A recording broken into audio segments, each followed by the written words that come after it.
한국의 어느 교회 집사님이 지방도시로 출장을 가셨습니다. 마침 주일날이 되어서 예배를 드리러 이제 가야 되는데 아는 교회도 없고 해서, 그리고 길이 어디가 어딘지 몰라서 일단 택시를 잡아 탔다고 합니다. 그리고는 운전기사분에게 이 도시에서 가장 좋은 교회로 저를 좀 데려다 주십시오 라고 그렇게 이야기했습니다. 택시는 한참을 달렸습니다. 중간중간 큰 교회들이 눈에 띄었습니다. 하지만 운전기사는 그 여러 교회들을 그냥 지나쳤습니다. 그리고 어느 한 작은 교회 앞에 세워줬습니다. 그래서 그 집사님이 물어봤습니다. 아니, 왜 큰 교회도 그 사이에 여러 개 있었는데 왜 하필이면 이 작은 교회에 저를 내려주십니까? 라고 그렇게 물어봤다고 합니다. 그러자 이렇게 대답하더라고 합니다. 저는 크리스천은 아니지만 일요일날 시내를 다니다 보니 늘 한결같이 이 교회에서 예배드리고 나오는 사람들, 그들 얼굴 표정이 그 어느 교회보다 가장 박습니다. 그럼 이 교회가 제일 좋은 교회 아닙니까? 라고 그렇게 이야기했다고 합니다. 그럴듯하지 않습니까? 좋은 교회가 어딜까? 교회를 다니지 않는 분들, 교회에 대해서 아는 바가 없는 분들은 마땅히 그렇게 대답할 것입니다. 흔히 큰 교회, 이런저런 이유로 유명해진 교회, 그런 교회들을 두고 좋은 교회라고 생각합니다. 하지만 이보다 더 좋은 교회는 교인들의 그러한 밝은 모습, 기쁨에 찬 모습이 있는 교회, 예배드리고 다시 그런 모습으로 세상으로 향해 나오는 그런 교인들이 다니는 교회가 좋은 교회다라고 이야기하는 것이 아마도 옳지 않을까 생각해 봅니다. 그 이야기를 들으면서 우리 교회도 그런 교회가 되었으면 좋겠다 라는 생각을 해봅니다. 근데 기쁘게 신앙생활 한다는 것이 어느 때부터인가 참 쉽지 않습니다. 소위 신앙생활이라는 것이 기존의 내 삶의 많은 것들을 제한하기도 합니다. 기존의 것을 포기해야 하기도 하고요. 때로는 자존심도 내려놓아야 되기도 하고요. 때로는 교회 밖에서 나는 이런 일을 하고 있는데 교회에 와서는 조용히 또 겸손하게 살아가라라고 이야기하게 됩니다. 사람들과의 관계는 어떻습니까? 사람들과의 관계도 매우 조심스러워야 됩니다. 자칫하면 오해와 상처를 낳기도 하고요. 점점 신앙생활에 스트레스가 더해지기도 합니다. 이렇게까지 힘들면서까지 신앙생활이라는 것을 하는 것이 과연 옳을까? 고민하지 않을 수 없습니다. 목회자는 목회자대로, 성도들은 성도들대로, 교회 리더들은 교회 리더들대로 그러한 고민들 가지지 않을 수 없다는 거죠.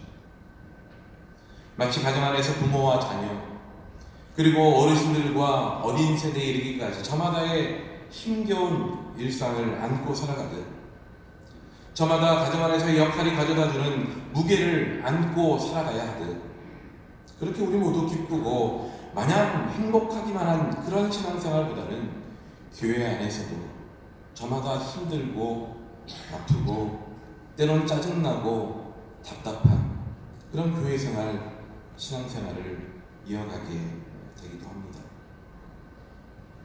예배를 드리고 세상으로 나서는 우리들의 모습 속에 세상 어디에서도 찾아볼 수 없는 행복과 기쁨의 모습이 드러나야 될 텐데 오히려 지치고 힘겨운 모습, 실망에 찬 모습이 엿보인다면 참으로 가슴 아픈 일이 아닐 수 없지요.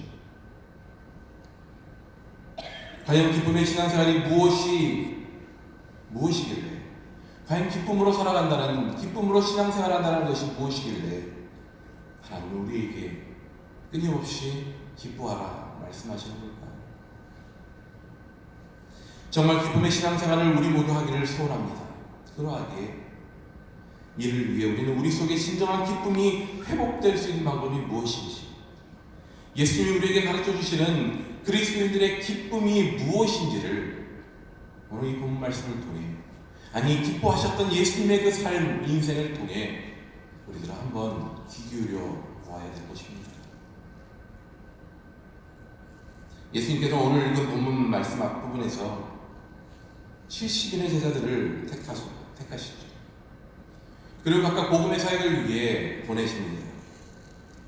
추수할 것은 많은데 일꾼이 적은, 추수할 일꾼들이 필요함을 강변하시면서 그들을 택하시고 그들을 추수할 곳을 향해 그렇게 보내셨습니다. 70인의 제자들을 통한 복음의 사역은 성경에서 말하고 있는 것처럼 매우 성공적이었습니다. 70인들이 기뻐하며 돌아왔다라고 오늘 본문 첫 구절에서 그렇게 밝히고 있죠. 기쁨으로 돌아왔다는 것만으로도 부럽기도 하고, 과연 그 기쁨이 무엇으로 인한 것인가 궁금증이 생기지 않을 수 없습니다. 기쁨으로 돌아왔다는 표현 뒤에 바로 나오는 내용을 보면 그들이 기쁨에 차게 했던 내용이 무엇인지를 우리는 살펴볼 수 있습니다. 17절에서 이렇게 말씀합니다. 70인이 기뻐하며 돌아와 이르되 주여, 주의 이름이면 귀신들도 우리에게 항복하더이다. 직접 보지 않아도 그들이 어떠한 모습이었는지 상상해 볼 수 있습니다. 주의 이름을 선포할 때 귀신들이 떠나가는 것을 그들이 직접 경험한 것이죠. 예수님이 말씀하신 것처럼 주께서 주신 능력으로 원수의 모든 능력들을 제어할 수 있게 하셨습니다. 어떠한 존재도 그들을 해할 수 없게 그렇게 지켜주셨죠. 정말 짜릿하면서도 신나는 일이 아닐 수 없습니다. 20여 년 전에 YWAM이라는 선교단체가 있죠. YWAM이라는 선교단체에서 하는 DTS, Discipleship Training School이라는 선교 제자훈련을 제가 받았습니다. 그 본교가 하와이 코나라는 곳에 있는데요. 정말 의도치 않게 하나님 뜻 가운데 그곳으로 저를 인도해 주셨어요. 그곳에서 6개월 동안 훈련을 받았습니다. 3개월 동안은 강의와 신앙 훈련을 받고요. 3개월 동안은 아웃리치라고 해서 필드로 가야 됩니다. 거기서 3개월 동안 사는 거죠. 3개월 동안 훈련 받는 동안에 앞선 기수의 이야기들을 듣게 됩니다. 근데 3개월 강의를 들을 때면 앞선 기수는 뭘 하고 있을 때냐면 아웃리치를 하고 있을 때입니다. 그러니까 아웃리치 하면서의 소식들이 이렇게 계속 전해져 오는 거예요. 근데 얘기가 들려오는데 이거는 강의 때 듣고 성경에서나 봤던 이야기들이 들려오는 거예요. 그야말로 놀라운 일들이 벌어지고 있는 소식을 듣습니다. 다시 말하면 기적이 일어나고 있는 거예요. 그거 가운데 실제로 병자들이 낫기 시작한다는 이야기를 듣기 시작합니다. 간절히 기도하기 시작했을 때 육체의 질병이 치유되어지는 소식들이 하루가 멀다 하지 않게 들려옵니다. 그 중에 지금 기억나는 한 치유의 사건이 있는데요. 그 현지에 어떤 분이 이 손가락에 장애가 있는 분이었어요. 손가락이 처음부터 태어날 때부터 손가락이 하나가 거의 없는 단지증 환자분이셨어요. 근데 그분을 위해 기도했대요. 기도하면서 그 손가락이 이렇게 원상태로 회복되기를 바라면서 기도했는지 아닌지 저도 모르겠어요. 그분을 위해서 그냥 기도했는데 그 짧아진 손가락이, 제가 직접 본 게 아니라 제가 믿음이 없어서 믿을 수는 없어요. 그런데 들려지는 소식에 의하면 그것이 원상태로 회복이 됐대요. 흥분되기 시작했습니다. 다음 우리인데, 그 일들이 내 눈앞에서 벌어진다니, 우리 팀을 통해 나를 통해 내가 기도하면 그런 일들이 벌어진다니 흥분되기 시작했습니다. 한편으로 두렵고 떨렸습니다. 그 기쁨의 자리, 치유의 자리, 회복의 자리, 이제 그 자리에 우리 팀이 서게 되겠구나. 흥분된 마음으로 3개월간 강의와 훈련의 시간들을 보냈습니다. 드디어 우리 기수가 아우리치 현장에 도착했습니다. 필리핀스도 마닐라에서부터 10시간 차로 내려가면 있는 해안 도시에 있는 나가스키라는 작은 소도시였습니다. 그곳에서 3개월시간 다양한 사람들을 만나며 선교 현장에서 사역했습니다. 앞선 팀이 이뤄냈던 엄청난 기적의 현장에 이제 우리가 서게 된 것이죠. 이제 우리는 그것을 보면 되는 것이었습니다. 그것을 경험할 수 있게 된 것입니다. 긴장되고 두렵고 떨리고 흥분되기 시작했습니다. 어떤 일이 일어났을까요? 아무런 일도 일어나지 않았습니다. 아무리 기도해도 치유의 사건은 일어나지 않았습니다.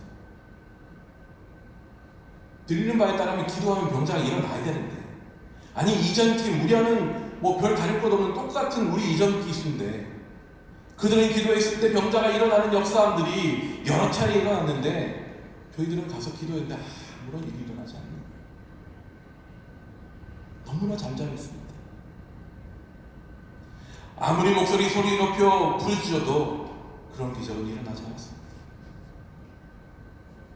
마치 70의 제자들이 기뻐하며 돌아와서 일어났던 그 기적, 놀라운 일들을 이야기하듯 자신들의 그런 사역 이야기를 전했던 우리 이전 기수들의 이야기하는 너무나도 딴판이 우리들에게는 벌어지고 있는 거예요.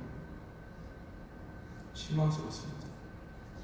그럼 그렇지, 우리에게서, 나에게서 그런 기적이 일어날 리 없지.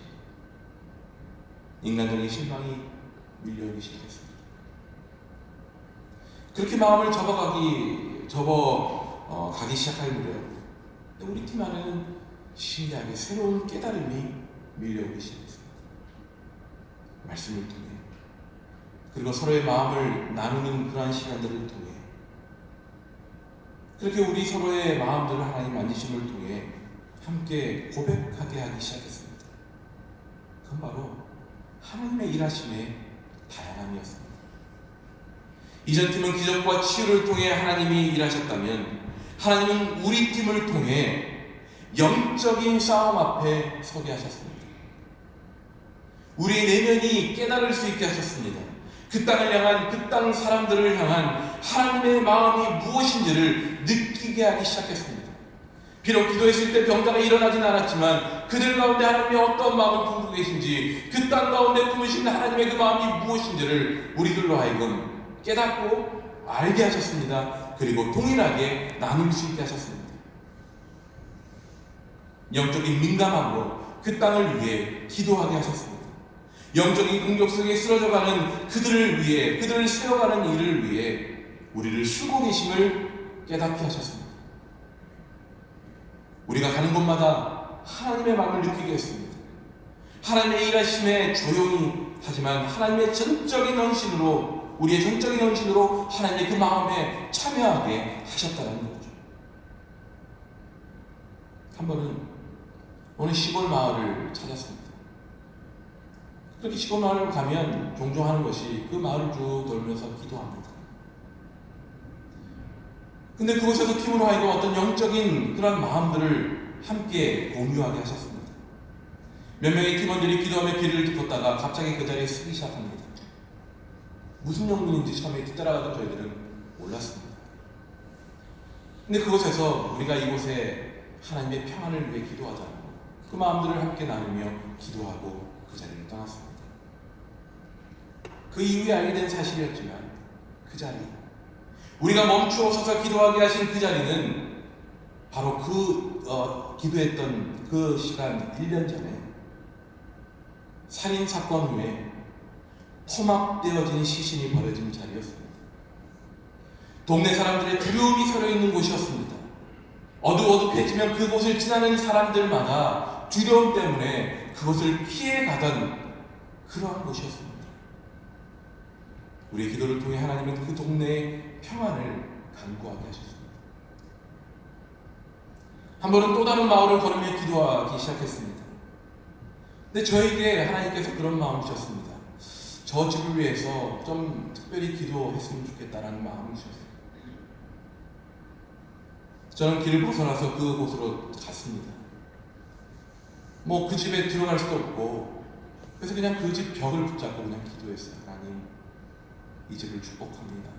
누가 사는지, 몇 명이 사는지, 이 집의 스토리가 무엇인지, 이 집의 아픔이 무엇인지 저는 아무것도 아는 것이 없습니다. 하지만 이 집을 축복합니다. 하나님 함께해 주십시오. 간절히 기도했던 것 같아요. 제가 기도하고 딱 돌아보니까 뒤에 한 두세 분이 제가 기도하는 걸 보고 함께 기도를 해주셨더라고요. 그리고는 또 저희가 함께 기도하고 그 마을을 다 돌아서 다시 돌아왔습니다. 그리고는 며칠이 지났습니다. 매주 월요일이면 저희도 사역을 오프하고 베이스 캠프에서 쉽니다. 근데 그 마을에서 만났던 그 마을에 사역하시는 선교사님이 그날 우리 캠프를 방문한 거예요. 한창 식사를 준비하고 있는 저에게 오셔서 말씀하시는 거예요. 너 그거 아냐?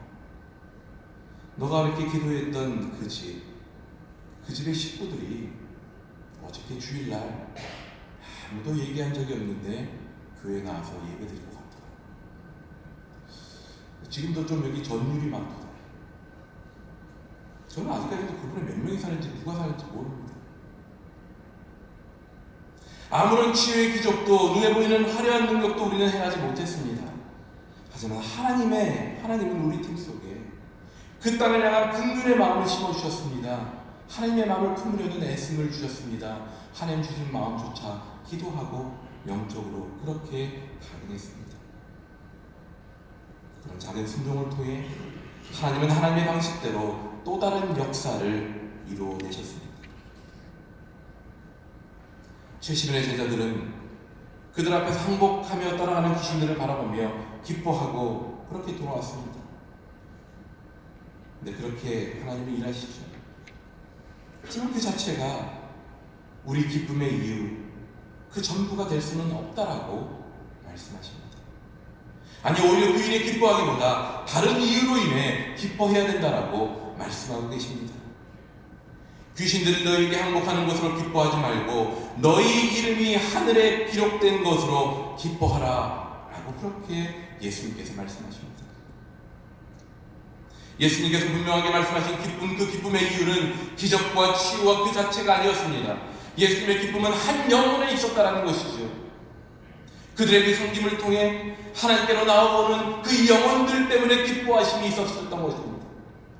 그렇게 하나님의 마음을 품고 하나님의 마음으로 그 땅을 축복하며 섬기고 순종을 다했던 그 70인의 제자들, 그들 한 명 한 명 때문에 하나님은 기뻐하셨다는 것이죠.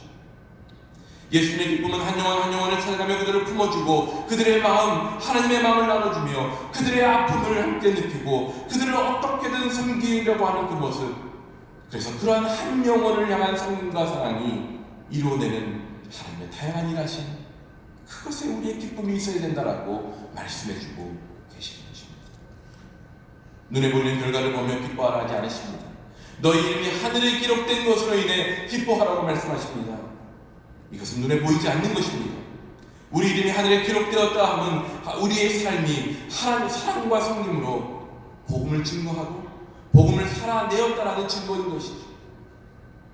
그러나 우리의 삶은 하나하나 선명하게 우리의 삶 속에 드러나지 않습니다. 우리의 일상이 자연스럽게 흘러가던 일상 속에 그렇게 살아간 복음의 삶, 그러한 섬김의 삶은 결코 드러나지 않습니다. 보이지 않게 그저 쌓여져갈 뿐입니다. 하지만 열심히 다해요. 나에게 주어진 믿음의 여정, 복음을 살아내기 위해 불안히 써가는 삶, 최선을 다해 걸어갈 때 나의 이름은 주님의 생명책에 기록되어질 것이고 그것에 우리가 힘겨운 신앙의 일상 속에서도 기쁨으로 달려갈 수 있는 이유가 되어진다는 것입니다. 우리는 기쁨을 확인하기에 무언가 분명한 결과를 찾습니다. 누구나가 인정할 만한 그런 조건을 가진 기쁨의 이유를 찾습니다. 하지만 예수님께서 그런 조건, 그런 이유 있는 기쁨을 말씀하지 않으셨습니다. 그런 조건이 달린 기쁨을 찾는다면 어쩌면 우리는 끊임없이 불행해 보이는 나 자신을 보게 되고 말 것입니다. 왜요? 우리 삶은 너무나도 실망스러운 삶이기 때문입니다. 나 자신에 실망하게 되고 내 옆에 있는 사람에게 실망하게 되고 내가 다니는 교회에 실망하게 되고 이 세상 돌아가는 모든 것에 우리는 실망하게 되기 때문입니다. 21절에서 이렇게 말씀합니다. 그때 예수께서 성령으로 기뻐하시며 이르시되, 예수님은 성령으로 기뻐하셨습니다. 다른 고대 서문에서는 이것을 이렇게 표현합니다. 영으로 기뻐하셨다라고 그렇게 표현합니다. 눈에 보이는 누군가가 기대하는 그러한 이유로 인해 기뻐하신 것이 아니라 영 가운데 기뻐하셨다는 것입니다. 성령으로 하여금 우리를 기쁘게 하신다는 것입니다. 우리 눈에 보이기에는 기뻐할 이유가 아니라 하여도 그 속에 우리의 영으로 하여금 기뻐할 더 깊은 이유, 기뻐하지 않을 수 없는 은혜로 이끄신다라고 그렇게 우리에게 말씀해 주시는 거예요. 세상은 지혜롭고 슬기 있는 자들, 그들이 기쁜 삶을 살 것이라고 생각합니다.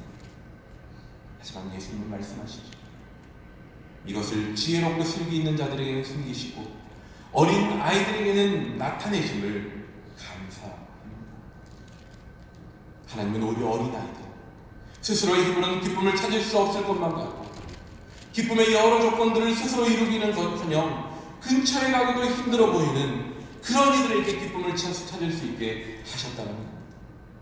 주님이 주시는 진정한 기쁨은 참 성령 안에서 영으로 기뻐할 수 있게 하시기에 세상의 모든 기쁨의 기준을 뒤로하고도 오히려 어린아이들과 같은 연약하고 스스로 기쁨을 누릴 수 없을 것만 같은 이들에게 기쁨에 이를 수 있게 하셨다는 겁니다. 오직 주님이 보여주실 때만이, 오직 주님께서 영으로 우리에게 보여주실 때만이 기쁨으로 볼 수 있게 되고 주님이 이끄셔야만이 그 기쁨을 기쁨으로 만져볼 수 있기에 그 기쁨을 누릴 수 있음이 은혜요. 어린아이와 같은 우리와 같은 실망투성인 우리 연약한 존재조차 기쁨을 누릴 수 있게 되는 것입니다. 우리 예수님은 이처럼 스스로 기쁨의 조건을 찾을 수 없는 우리들을 위해 이 땅에 오셨습니다. 한 영혼이 그리스도를 알아요. 그 안에서 생명을 찾아가는 것을 기뻐하시듯이 어린 아이와 같이 스스로 기쁨을 찾을 수 없는 연약한 우리들로 하여금 그 기쁨을 찾을 수 있도록 하시기 위해 예수님께서 친히 이 땅에 오셨습니다. 친히 우리의 연약함을 대신 몸으로 삶으로 지셨습니다. 그리고 지금도 주 안에서 기뻐하는 우리의 모습을 바라보시면서 기뻐하십니다. 그리고 우리 모두의 인생이 주 안에서 기쁨을 잃지 않고 살아가기를 지금도 간절히 바라고 계십니다. 그렇게 기쁨을 누리는 우리의 삶이 함께 기쁨의 공동체를 또한 이루어가기를 바라고 계십니다. 기쁨은 조건에 의한 것이 아니라 하셨습니다. 기쁨은 눈에 보이는 결과로 인한 것이 아니라 하셨습니다. 기쁨은 보이지는 않지만 우리의 이름이 하늘에 기록된 것으로 인해 기뻐할 수 있듯이 성령 안에서 우리에게 어떤 조건과 상관없이도 주어질 수 있는 것입니다. 눈에 보이는 것을 기쁨으로 취하려 하는 이들에게는 결코 경험할 수 없는 진정한 기쁨이 우리에게 주어질 수 있는 것입니다. 당장의 삶, 지금의 나의 모습, 교회의 현실과 교회의 한계, 이런 것을 직면할 때마다 기쁨보다는 실망과 답답함이 우리 가운데 다가올 수 있습니다. 하지만 오늘 본 말씀을 통해 우리에게 다시 한번 도전해 주시고 격려해 주십니다. 눈에 보이는 것, 세상이 기쁨이라 인정하는 것, 그것의 기쁨의 기준을 삼지 말라고 우리들에게 말씀해 주십니다. 기쁨을 찾을 수 없을 것만 같고 여전히 실망스러운 우리의 신앙의 삶 속에서도, 우리의 공동체 속에서도, 이 세상 속에서도 분명 우리로 하여금 기쁨의 이유를 찾게 하시고 기쁨을 소망할 수 있게 하실 그분 예수 그리스도께서 우리를 위해 이 땅에 오셨고 앞으로도 우리들에게 그런 기쁨의 이유를 허락해 주실 것이기 때문입니다. 그렇게 기쁨의 삶, 기쁨의 가정, 기쁨의 공동체를 우리는 결코 포기할 수 없습니다. 실망스럽고 답답하고 짜증나고 스트레스 받는 우리의 신앙의 삶이라 할지라도 결코 기쁨의 삶, 기쁨의 공동체 이루어가는 것을 포기하지 마십시오. 지금 당장의 눈으로는 기쁠 이유가 없어 보이지만 예수 그리스도 우리에게 기쁨 주시기 위해 이 땅에 오셨습니다. 우리의 모든 슬픔과 실망 다 짊어지시고 결국 우리에게 영원한 기쁨 주시기 위해 이곳에 오셨습니다. 지금 당장 우리의 실망스러운 모습에 기뻐하지 못하겠다라고 포기하고 싶다라고 얘기할 수 있지만 예수 그리스도 우리 위해 기쁨 주시기 위해 오셨음을 기억하고 너희를 위해, 너희 공동체 위해, 너희 가정 위해, 이 세상 위해 내가 기쁨 주겠노라라고 약속하신 그 하나님을 결코 우리 포기하지 마십시다. 어린아이 같은 연약함 가운데서도 기쁨을 품게 되는 곳이니 덩달에 기뻐하셨던 예수님의 모습 속에서 우리 서로가 얼마나 소중하고 복된 존재인지를 잊지 말아야 될 것입니다. 당장 보이지 않고 잡히지 않는 것 같은 기쁨의 공동체 그 모습 역시 주께서 그렇게 소중히 여기시는 우리 서로를 존귀하게 여기고 서로 인정해 갈 수 있다면 그 안에서 우리는 기쁨의 실체를 보기 시작할 것입니다. 한 명 한 명 보기에는 부족해 보이죠. 아직 어린아이와 같습니다.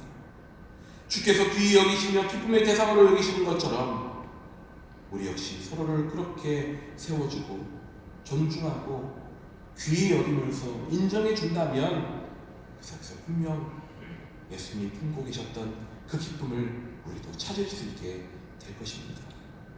예수님은 무엇 때문에 기뻐하셨겠습니까? 병자들이 일어나는 것 보면서 그것만 바라보면서 기뻐하셨겠습니까? 물론 병자들이 일어나는 것 보면서 예수님도 기뻐하셨겠죠.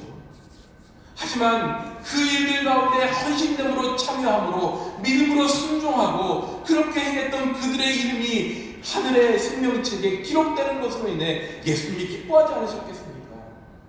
그 말은 하나님의 관심, 예수님의 기쁨의 초점은 우리 한 명 한 명 사람에게 있다는 거예요. 우리가 얼마나 그렇게 존재하는 귀한 존재예요. 여기 계신 어느 누구 하나 존귀하지 않으신 분들은 없습니다. 그러하게 여기는 어느 누구 하나 아프고 상하고 그렇게 지친 채로 그렇게 내버려져서는 안 된다는 거예요. 하나님께서 그렇게 사랑하시는 분들입니다. 그렇게 우리 서로 많이 칭찬해 주십시다. 서로 많이 격려해 주십시다.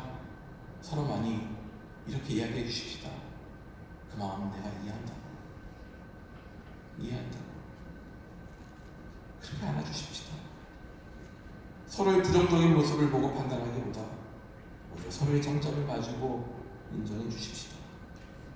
하나님의 은혜를 누리게 된 어린아이와 같은 우리를 보시며 기뻐하셨던 그 주님의 기쁨의 대상이 바로 아무리 연약해 보이나 우리 한 명 한 명 모두임을 우리가 기억하고 함께 품어주고 사랑하며 챙겨줄 수 있는 우리가 우리 가운데 있게 되기를 소원합니다. 기쁨은 멀리 있지 않습니다. 기쁨은요 진짜 멀리 있지 않아요. 이해할 수 없을 것만 같은 내 옆에 있는 누군가를 내가 이해하겠노, 이해해보려고 노력하겠노라고 안아주는 것, 그것부터 기쁨은 오는 것입니다. 일확천금 돈이 있어서 기뻐지겠습니까? 내가 유명해져서 기뻐지겠습니까? 우리 교회가 500명, 1000명 대형교회가 돼서 기뻐지겠습니까? 아니죠. 우리 한 명 한 명 다 인정해주고 오히려 내가 한 걸음 뒤로 물러서서라도 그분이 좀 더 편해질 수 있다면 알아줄 수 있는 그것이 기쁨의 삶 아니겠습니까? 그런 기쁨을 누릴 수 있는 공동체, 그런 기쁨의 가능성을 잃어버리지 않는 공동체, 우리 주님은 간절히 원하고 계십니다. 지금부터 그 기쁨을 찾아가는 일에 우리 모두 애써보십시다. 분명 우리 공동체, 우리 모두 가족, 기쁨의 가정과 공동체 되어갈 것입니다. 은혜가 넘쳐가는 우리 양수교 공동체 다 되길 간절히 소원하고 축복합니다.